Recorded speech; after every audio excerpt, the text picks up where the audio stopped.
जरा सोचिए, एक मां जिसने अपनी बेटी को जादू टोने की खुमारी में खो दिया, लेकिन फिर तौबा की रोशनी ने उसके अंधेरों को चीर दिया। क्या वो मां अपनी बेटी को फिर पा सकेगी, या उसका हराम इल्म उसे तबाही की ओर ले जाएगा? ये कहानी है एक दर्दनाक सच की, जहां मोहब्बत, तौबा और हकीकत का संगम है। तैयार हो जाइए एक ऐसे सफर के लिए जो आपकी रूह को झकझोर कर रख देगा। गली के आखिरी सिरे पर एक पुराना सा टूटा फूटा मकान था। उसके दर ओ दीवार से जैसे सदियों की उदासी टपक रही थी। दरवाजे की झिड़ी से धुआं निकल रहा था और अंदर किसी औरत के रोने की धीमी आवाजें सुनाई दे रही थीं। ये सालमा का घर था, एक बेवा औरत जिसकी जिंदगी ने उसे हर मोड़ पर आजमाया था। सालमा का शौहर यूसुफ 5 साल पहले एक कार हादसे में इंतकाल कर गया था। तब जोया मुश्किल से 3 साल की थी। उसके बाद से ही सालमा की जिंदगी जैसे थम सी गई। रिश्तेदारों ने साथ छोड़ दिया, महल्ले वालों ने ताने देने शुरू कर दिए, और जो कुछ जमा पूंजी थी वो बेटी के इलाज और घर की जरूरतों में खत्म हो गई। जोया को एक अजीब सी बीमारी थी। वो अक्सर बुखार में तपने लगती, बदन नीला पड़ जाता और आंखें अजीब तरह से पलट जाती। डॉक्टर्स ने कहा था कि ये कोई न्यूरोलॉजिकल डिसऑर्डर है, लेकिन किसी को कोई ठीक इलाज नहीं मिला। हर 2 महीने में एक नया टेस्ट, एक नया इलाज, लेकिन हालात वहीं के वहीं। सालमा का यकीन अब डॉक्टरी इलाज से उठ चुका था। एक रोज जब जोया की हालत बहुत बिगड़ गई और वो बेहोश हो गई, तो सालमा ने आसपास की औरतों की बातें सुननी शुरू कर दी। कोई कहती इस पर नजर का असर है, कोई कहती जिन पकड़ लिया है, और किसी ने सलाह दी फरजाना आपा के पास जाओ, वो बहुत तगड़ी हैं, तिलिस्मी इल्म जानती हैं। शुरुआत में सालमा ने इन बातों को नजरअंदाज किया, लेकिन जब हर दरीचा बंद होता नजर आया तो एक रात वो खुद उस खौफनाक रास्ते पर चल पड़ी। फरजाना आपा का घर शहर से दूर जंगल के किनारे था। एक छोटा सा कोठा जिसके चारों तरफ झाड़ झंखाड़ और अजीब बू फैली हुई थी। सालमा ने दरवाजा खटखटाया। अंदर से एक भारी आवाज आई, दरवाजा खुला है, दाखिल हो जा। जैसे ही सालमा अंदर दाखिल हुई, उसकी रूह कांप गई। दीवारों पर अजीब नक्श और नखूश बने हुए थे और हर कोने में अगरबत्तियों का धुआं फैला हुआ था। एक बूढ़ी औरत जिसकी आंखें लाल थीं और चेहरा झुर्रियों से भरा था, जमीन पर बिछे चादर पर बैठी थी। क्यों आई है? उसने सवाल किया। सालमा ने सारी दास्तान बयां कर दी। फरजाना आपा ने उसे गौर से देखा और कहा, तेरी बेटी पर असर है, मगर इसका इलाज आसान नहीं, तुझे भी एक अहद करना होगा। कैसा अहद? सालमा ने कांपते हुए पूछा। तुझे इस राह में कदम रखना होगा, हराम इल्म की राह। शर्त यह है कि तू पीछे नहीं हटेगी। एक बार इल्म सीख लिया तो उसका रास्ता उल्टा नहीं चलता। सालमा चुप रही, कुछ देर सोचती रही, फिर एक नजर अपनी बीमार बेटी की तस्वीर पर डाली जो उसने अपने पर्स में रखी थी, और आहिस्ता से कहा, मैं तैयार हूं। अगले कई हफ्तों तक सालमा रोज शाम को फरजाना आपा के पास जाती। उसे अजीब और गैर शरई अमल सिखाए गए। तिलिस्मी नक्श बनाना, रात के वक्त अकेले कब्रिस्तान जाना, इंसानी बालों से बने तावीज तैयार करना, सब कुछ उसके लिए अजीब था, मगर वो सब कुछ कर रही थी सिर्फ अपनी बेटी के लिए। फरजाना ने एक दिन कहा, अब तुझे पहला अमल करना है। इस तस्बीह को लेकर रात के 2 बजे इस नक्श पर बैठ और ये नाम उल्टा पढ़। 7 रातें करनी है। सालमा ने डरते हुए कहा, अगर कोई गलती हो गई तो? फरजाना हंसी, तो तुझे शैतान अपने रास्ते से उठा ले जाएगा, मगर डरना नहीं, तेरी मोहब्बत तेरी बेटी है ना, तो फिर डर कैसा? पहली रात को ही सालमा को अजीब मंजर नजर आने लगे। दीवारें हिलती महसूस होती, कमरे में परछाइयां घूमती। लेकिन 7वीं रात के बाद कुछ बदल गया। जोया की तबीयत एकदम बेहतर होने लगी। वो जो महीनों से बिस्तर पर थी, अब चलने लगी। सालमा की आंखें भर आईं। शुक्र है, वो कहती, लेकिन अंदर कहीं एक अजीब सा डर भी बैठा था। लोग अब सालमा से तावीज मांगने लगे।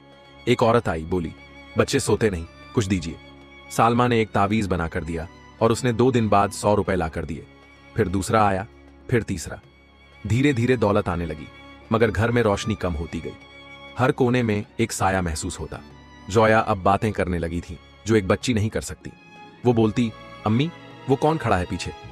सालमा ने मुड़कर देखा, कुछ नहीं था, लेकिन दिल धड़क उठा। कुछ महीने गुजर गए। अब सालमा को अपने अंदर एक अलग सी कव्वत महसूस होती। वो जो चाहे लिख दे, वो पूरा हो जाए। मगर उसी के साथ जोया अजीब अजीब हरकतें करने लगी। रात को चीखना, खुद को नोचना, कभी हंसना, कभी रोना। एक रात सालमा ने उसे कुरान पढ़ते हुए देखा, लेकिन उल्टा। उसके हाथ में वो तस्बीह थी जो फरजाना ने दी थी। जोया, ये कहां से मिली? सालमा चीखी। मुझे उसी ने दी जो हर रात आता है और कहता है अब मैं उसकी हूं। जोया की आवाज गूंज उठी। सालमा की रूह कांप गई। उसे अब समझ आया कि उसने क्या कर डाला। उस रात जैसे पूरे घर पर खामोश कहर उतर आया था। जोया एक कोने में बैठी हुई थी। उसकी आंखों में अजीब सी चमक थी। ना वो डर रही थी, ना ही परेशान। बस चुपचाप दीवार की तरफ देखे जा रही थी और कुछ बुदबुदा रही थी, जैसे कोई उससे बात कर रहा हो।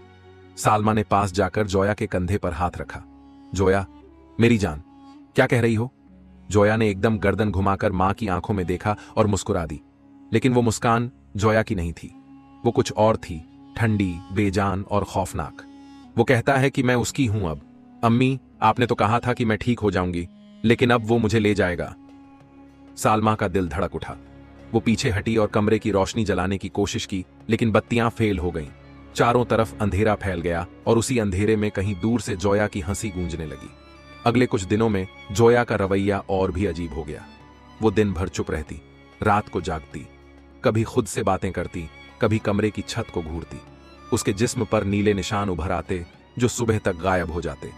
सालमा ने अब फिर से फरजाना आपा का रुख किया। उसने पूरी कहानी बयां की। फरजाना ने सर झुकाया और बोली, मैंने पहले ही कहा था, हराम इल्म का एक बार दरवाजा खुला तो बंद नहीं होता। अब वो बच्ची उसकी है, शर्त पूरी करनी पड़ेगी। कैसी शर्त? सालमा ने कांपते हुए पूछा। वो जोया को नहीं छोड़ेगा जब तक उसे बदले में कुछ न मिले। किसी और मासूम की रूह या फिर तेरा अपना खून। सालमा की चीख निकलते निकलते रह गई। उसने ये सब कुछ अपनी बेटी के लिए शुरू किया था, लेकिन अब खुद उसकी बेटी ही इस खेल की मोहरा बन चुकी थी। एक शाम जब सालमा मस्जिद के पास से गुजर रही थी तो उसके कानों में किसी की आवाज पड़ी। हराम इल्म से कभी किसी को फायदा नहीं हुआ। तावीज से तकदीरें नहीं बदलती, तौबा से बदलती हैं। वो पलटी तो देखा, एक अधेड़ उम्र का शख्स लोगों को इस्लामी तालीम दे रहा था। ये हाफिज मकसूद थे, इल्म व अमल में माहिर, जिनकी शोहरत दूर दूर तक थी। सालमा बेख्तियार उनके पास चली गई, रोती हुई सारी कहानी सुना दी। हाफिज मकसूद ने कुछ देर तस्बीह के दाने गिनते हुए उसे देखा और बोले, बेटी, तूने जो किया बहुत बड़ा गुनाह है, लेकिन अल्लाह का दर तौबा के लिए खुला है। अगर सच्चे दिल से लौट आए तो शायद अल्लाह रहम कर दे। क्या मेरी बेटी बच सकती है?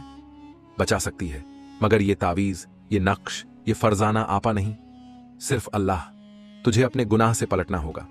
उस रात सालमा ने अपने घर की हर तिलिस्मी चीज जला दी, तस्बीह, नक्श, तावीज, और नमाज में सजदा करके रो रो कर तौबा की। लेकिन तौबा करना आसान था, नतीजों का सामना करना नहीं। जोया की हालत बिगड़ने लगी। अब वो बोलती नहीं थी, बस एक तक मां को देखती, कभी कभी अचानक चीख मारती और दीवार से सिर टकराती। हाफिज मकसूद को बुलाया गया। उन्होंने कुरान की तिलावत शुरू की। जैसे जैसे आयतें पढ़ी जाती, जोया की हालत और बिगड़ती जाती। वो चिल्लाकर बोली, मुझे मत जलाओ, मुझे उससे मत जुदा करो, वो मेरा मालिक है। हाफिज मकसूद ने तिलावत तेज की। सूरत अल बकरा, आयत उल कुर्सी, सूरत फलक, सूरत नास, और हर आयत पर जोया का जिस्म कांपने लगता। कई दिनों तक ये रूहानी इलाज चलता रहा। सालमा ने खुद को पूरी तरह इबादत में डाल दिया। 5 वक्त की नमाज, तिलावत, रोजा।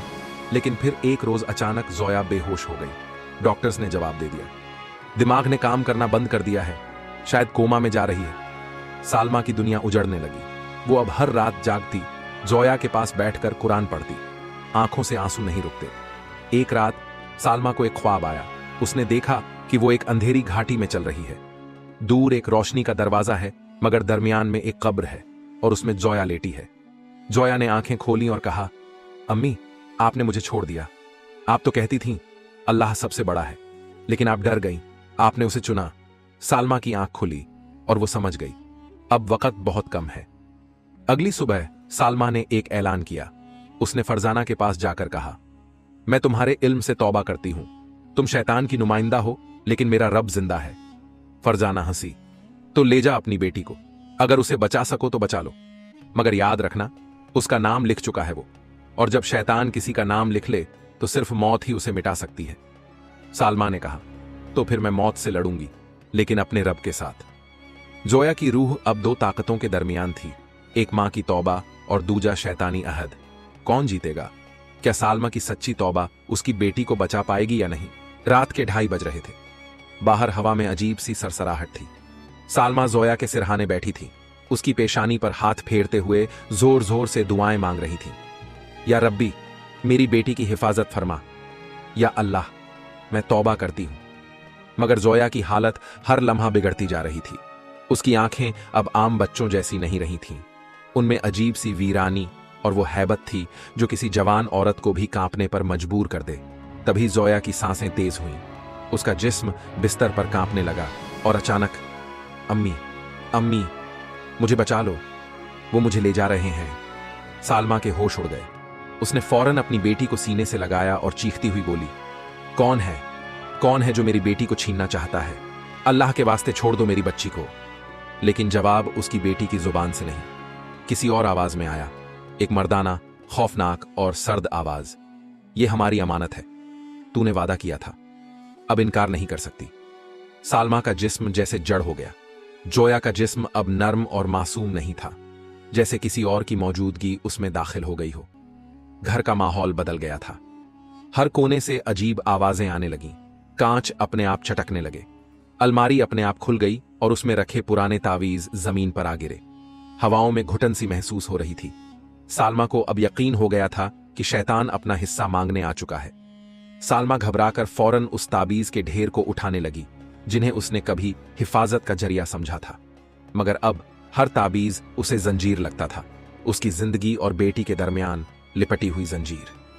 उसकी आंखों के सामने वो सारे मंजर घूमने लगे जब उसने फरजाना के कहने पर तिलिस्मी अमल किए थे। उसने शब भर बिना वुजू के रहकर उन हरूफात को दोहराया था जिनका न ताल्लुक कुरान से था न इस्लाम से, बल्कि सीधे तौर पर शैतान की बंदगी से। मुझे माफ कर दो या अल्लाह, मुझसे गुनाह हुआ। मगर अब हालात काबू से बाहर थे। सुबह का वक्त हुआ। सालमा ने किसी तरह हिम्मत जमा की और मस्जिद में हाफिज मकसूद को तलाश किया। जैसे ही वो उनके सामने पहुंची, वो बिना कुछ कहे ही समझ गए कि मामला और बिगड़ गया है। आपने अभी तक वो सब नहीं छोड़ा बहन। जब तक वो हर ताबीज, हर किताब, हर चाक उस घर में रहेगा, जोया चैन नहीं ले पाएगी। सालमा रोते हुए बोली, मैंने सब फेंक दिए, जलाए भी, मगर कुछ तो है जो गया नहीं। हाफिज मकसूद ने गहरी सांस ली। वो नजरों से नहीं जाता, दिल से जाता है। जब तक आपका दिल गुनाह से मुनहरिफ रहेगा, शैतान का वजूद बाकी रहेगा। रात को जोया को जब नींद आती तो वो चीख उठती, कभी अपने नाखूनों से चादर चीर देती, कभी खिड़की के पास जा खड़ी होती और कहती, अम्मी, वो मुझे आवाज दे रहे हैं, अब्बू वहीं है ना? वो कह रहे हैं, अब्बू वहीं हैं। सालमा कांप जाती। जोया के अब्बू तो 8 साल पहले इंतकाल कर चुके थे। फिर ये कौन था जो उसकी बेटी की मासूम सोच पर कब्जा जमा रहा था? एक रात जब सालमा ने उसे सुलाया और खुद वुजू करके तहज्जुद की नमाज अदा करने लगी, तभी जोया का जिस्म हवा में उठ गया। हाफिज मकसूद को फौरन बुलाया गया। उन्होंने कुरान की तिलावत शुरू की। जैसे जैसे आयात पढ़ी जाती, जोया के चेहरे के तासुरात बदलते। उसकी आंखें लहू जैसी हो गई थीं। वो चीख रही थी, बंद करो, ये मत पढ़ो, ये आग है हमारे लिए। हाफिज मकसूद की आवाज बुलंद होती गई, औजु बिल्लाहि मिनश शैतानिर रजीम, बिस्मिल्लाहिर रहमानिर रहीम। और फिर उन्होंने सूरह अल बकरा की तिलावत शुरू की। करीब 1 घंटे तक तिलावत और दम का अमल चलता रहा। उस दरमियान जोया का जिस्म कांपता रहा, पसीने से तर रहा। आखिर में जब सब खत्म हुआ तो वो बेहोश हो गई। अगली सुबह जोया की पीठ पर एक नया निशान था, किसी ने चाकू से गोद दिया हो जैसे।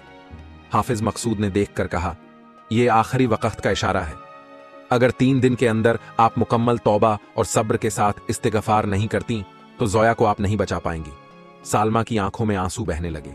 उसने हाथ उठाए, या रब्बी, मुझे मेरी औलाद लौटा दे, तू गफ्फार है, रहम कर। वो रात सबसे सख्त थी। अचानक बिजली चली गई और पूरा घर तारीकी में डूब गया। कमरे में दीवारें थरथराने लगीं। जोया की चीखें इतनी तेज थीं कि जैसे पूरा मोहल्ला जाग जाए, मगर किसी को कुछ सुनाई नहीं दे रहा था। सालमा ने अपनी बेटी को गले लगाया, मगर वो अब कांप रही थी। उसका जिस्म बर्फ जैसा ठंडा हो चुका था। तभी जोया की आंखें खुलीं और वो धीरे से बोली, अम्मी, अब बहुत देर हो गई है, मैं जा रही हूं। जोया की आखिरी बातों की गूंज सालमा के दिल में जैसे सरे शाम एक गरम सुई की तरह घुस गई। उसकी आंखों से आंसू लुहराए बिना नहीं रह पा रहे थे और वो खुद को संभालने की पूरी कोशिश कर रही थी। उसका सिर जमीन की तरफ झुक गया और उसने उन अल्फाज को दोहराया जो उसकी रूह की तहरीर थे, अल्लाहु अकबर, मैं तौबा करती हूं या रब्बी। सालमा के होंठों से यह पहला सच्चा सिजदा था जो दिल के गम, खेद और नादानी का इजहार था।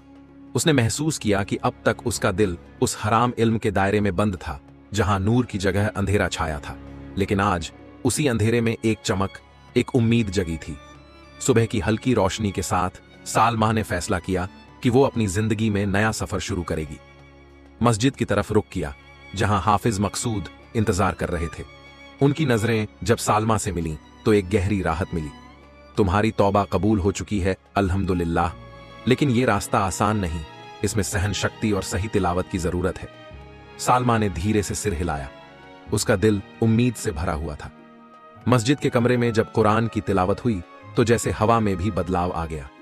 सालमा के दिल पर यह असर हुआ कि उसकी रूह में हल्की सी ताजगी महसूस हुई। जोया की यादें, उसकी मासूमियत, उसके साथ बिताए लम्हे उसकी आंखों के सामने थे।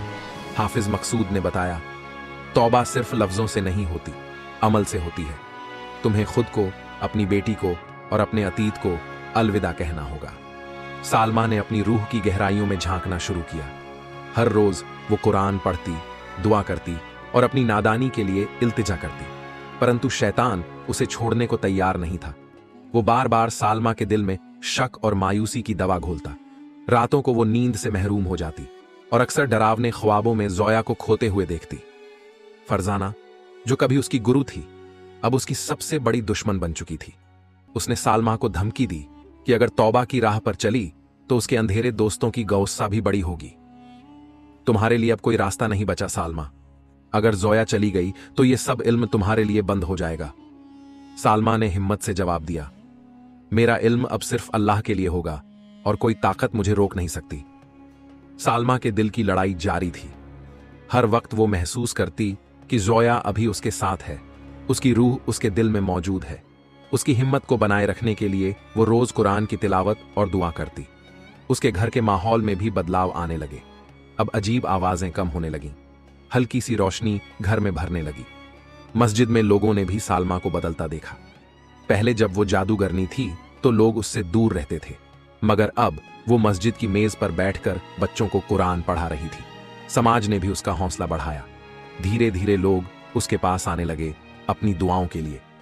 सालमा के दिल में अब एक तसल्ली थी कि उसने अपनी गलतियों को माना और रास्ता बदला। जोया भले ही इस दुनिया में न रही, लेकिन उसकी यादें सालमा के दिल की रोशनी थीं। एक दिन सालमा ने कहा, मेरी जिंदगी का सबसे बड़ा गुनाह मेरी बेटी पर था, लेकिन अल्लाह की रहमत से मेरी तौबा ने मुझे नया जन्म दिया। सालमा ने जब से तौबा की राह पकड़ी थी, उसका दिल एक नई रोशनी से जगमगा रहा था, मगर उसे पता था कि इस सफर में सबसे बड़ा इम्तिहान अभी बाकी था, कुर्बानी। अपने गुनाहों के बदले में, अपने दिल की तन्हाई में उसने महसूस किया कि उसे अपनी प्यारी जोया से एक भयानक फैसले का सामना करना होगा। एक शाम जब सालमा अपने कमरे में बैठी कुरान की आयतें पढ़ रही थी, अचानक उसकी बेटी जोया की एक नाजुक आवाज उसके कानों में गूंजी, अम्मी, मैं वापस आना चाहती हूं। सालमा के दिल की धड़कन तेज हो गई। उसने आवाज के स्रोत की तलाश की, मगर कोई नहीं था। वो समझ गई कि यह कोई रूहानी सिग्नल है जो उसे अल्लाह की रहमत की निशानी दे रहा है। सालमा ने हाफिज मकसूद से सलाह ली, जिसने कहा, तुम्हें अपनी बेटी को इस दुनिया में वापस पाने के लिए एक बहुत बड़ी कुर्बानी देनी होगी। सालमा को यह बात समझ आई कि उसका हराम इल्म की वजह से जुड़ा हुआ अंधेरा तभी मिटेगा जब वो खुद से पूरी तरह तौबा करके अपने दिल से गुनाहों को निकाल फेंकेगी। मगर यह आसान नहीं था। उस दिन से सालमा ने अपने दिल और दिमाग को पूरी तरह अल्लाह के हवाले कर दिया। सालमा ने मस्जिद जाकर पूरे मोहल्ले के सामने अपनी तौबा और दर्द बयान किया। उसने कहा, मैंने हराम इल्म की बंदगी की, अपनी बेटी को इस राह में खो दिया, मगर अल्लाह की रहमत से तौबा की है और अब मैं पूरी जिंदगी इबादत में गुजारूंगी। अंततः जोया इस दुनिया से रुखसत हो गई, मगर उसके साथ जो दर्द और सिख मिली उसने सालमा को बदल दिया।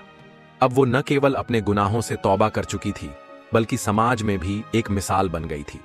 सालमा ने अपनी जिंदगी को पूरी तरह बदल दिया। उसने जादू टोना छोड़ दिया और खुद को पूरी तरह दीन के रास्ते पर समर्पित कर दिया।